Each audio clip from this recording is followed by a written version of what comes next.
Hello there. So I recently reacted to the PlayStation 5 Pro livestream, and it sucked.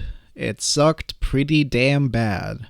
Now, I was actually sort of excited for a PS5 Pro. I wasn't going to buy it by any means, mainly because I already have a PS5 and I'm becoming more used to PC nowadays, so there's really no reason for me to upgrade. But I was still interested in seeing what Sony was going to do with the PlayStation 5 Pro, and their answer was pretty much nothing. Okay, maybe I'm being a little bit dishonest, they're going to do some things, but I watched the live stream and I originally recorded my reaction for it, but I honestly didn't have much to say while I was reacting, mainly because of there was not much to say, and secondly because the PS5 Pro isn't providing much in terms of new features.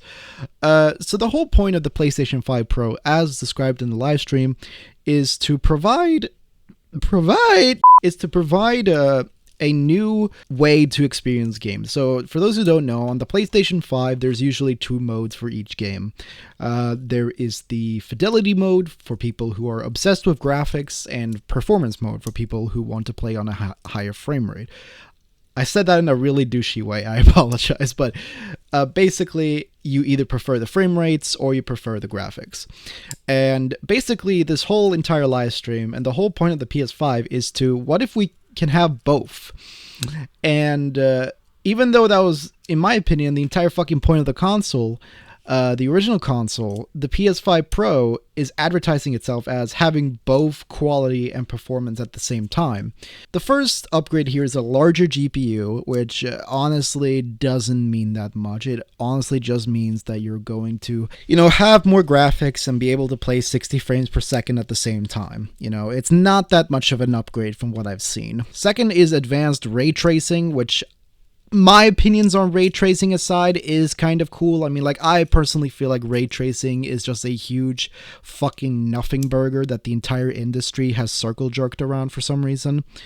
And the next that I actually find pretty interesting is AI-driven upscaling. Now, I know AI is pretty controversial, and I'm not here to, to give my opinion on it or anything, but I think in terms of something like this, it can actually be pretty good.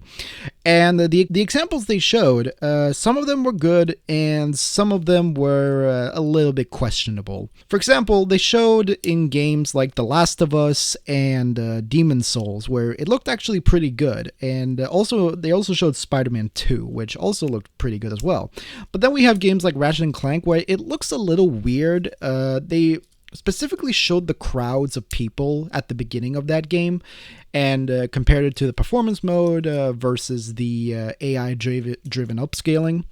And it looks a little weird. The outlines are a little weird on the characters. I don't know if that's just the art style of Ratchet & Clank that's doing that, but it looks a little weird. And something I'm even more concerned with is how the AI-driven upscaling is going to work on third-party titles. I mean, Sony games, that's pretty obvious. I mean, Sony is in charge of these studios, but what about third-party studios like From Software or indie studios? How are they going to implement AI-driven upscaling if they're gonna do it at all? And I just think that's one of the reasons why a PS5 Pro is not worth it, because this will only really benefit Sony-owned studio games and future PS5 games. I don't think this is going to honestly benefit a lot of current existing PS5 games. And something else that I literally just saw after the live stream is when you buy the console, there is no disc slot. That is sold separately. This is a $700 console in 2024 during a really bad economic time, right? And they are not even giving you a fucking disc slot, which is such a fucking douchey thing to do.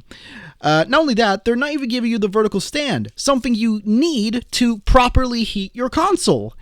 The original PS5 was giving a vertical stand, and you need it to properly heat your console. Otherwise, it's going to overheat and not last as long. So I don't understand what the fuck Sony is smoking here. But the PS5 Pro just doesn't look that good. And again, I was originally going to record my reaction, but honestly, there's not much to say. I think the PS5 Pro is just such a useless upgrade that it's only really going to benefit people that buy a PS5 for the first time, but I honestly think it's just a better game plan just to wait for the PlayStation 6, because the PS5 isn't that much of an upgrade from the PS4 in my opinion. The only reason I really bought a PS5 was because I wanted to experience Final Fantasy VII Rebirth when that released, and the Demon's Souls remake. But still, like, I just think that this is such a nothing upgrade, and I think that people shouldn't waste their money on this at all. I think it looks a little weird, and this is just the beginning. Maybe they can show better how it works, but this just looks so weird to me, and I don't know. I just don't like it. I'm sorry for this little short video of mine, but I thought that you might be interested in hearing my thoughts on this. I have no script available in front of me, so I'm doing this off the cuff.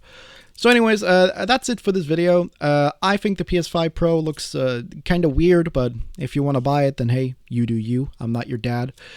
Thanks for watching this little reaction of mine, or post-reaction, and see y'all later.